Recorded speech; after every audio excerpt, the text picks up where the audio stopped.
ሰላም እንዴት ናችሁ? ውድ የመበሪማ ዩቲዩብ ቻናል ተከታታዮች በትህትና እንጠይቃለን።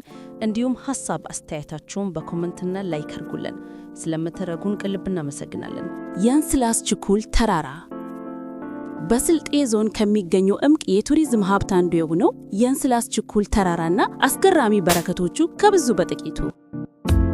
የእንስላስ ችኩል ተራራ የሚገኘው በስልጤ ዞን በአልቾ ውሪሮ ወረዳ ከወራቤ በስተሰሜን ምስራቅ አቅጣጫ በአልቾ ውሪሮ ወረዳ በአዲዮ ቀበሌ ውስጥ ነው።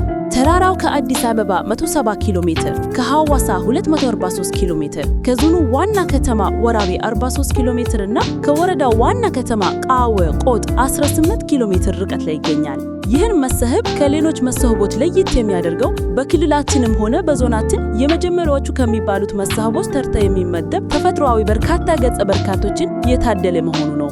የተራራው ተፈጥሯዊ አቀማመጥ እጅግ አስገራሚ ሲሆን በተራራው በታችኛው ክፍል ልዩ ልዩ አዕዋፋትና የዱር እንስሳት የተለያዩ እጽዋት ዝርያዎች የሚገኙበት እጅግ ማራኪ ተራራ ነው እንስላስ። በሌላ በኩል ከተራራው አናት ላይ ከፍተኛ የሆነ የንፋስ ኃይል መኖሩና ዓመቱ ሙሉ አረንጓዴ ሆኖ መገኘቱ ነው። ምናልባትም በዚህ ድንቅ መስህብ በዘርፉ በባለሙያዎች ጥናት ቢደረግበት ሀገራችን ለተያዘችው የኃይል ማመንጫ መሆን የሚችል የንፋስ ኃይል ያለው ነው። ተራራው አናት ላይ ከባድ ነፋስ ስላለ መኖሪያ ቤቶችን ማግኘት ይከብዳል። ነገር ግን በተራራው ከታችኛው ጫፍ ውስጥ ባህላዊ ይዘታቸውን ጠብቀው የተገነቡና አገልግሎት በመስጠት ላይ ያሉ ቤቶች አሉ።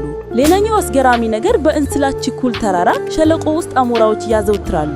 መስህቡን ለመድረስ ተሽከርካሪዎችን ለመጠቀም የሚመች ሲሆን ተራራው አናት ላይ ሆነው አሊቾና ስልጢ ወረዳዎችን እንዲሁም የቡታጀራ ከተማን ውብ መልክዓ ምድርና የተለያዩ የተፈጥሮ አጀቦችን ለማየት ምቹ ሁኔታን ይፈጥራል። ባለ ሀብቶች በመስህቡ አካባቢ ገብተው የተለያዩ ፕሮጀክቶችን ቀርጸው ቢያለሙ ቦታውና አካባቢው ካለው ምቹ ሁኔታ አንፃር ራሳቸውንና የአካባቢውን ህብረተሰብ እንዲሁም ሀገራቸውን ተጠቃሚ ማድረግ ይችላሉ።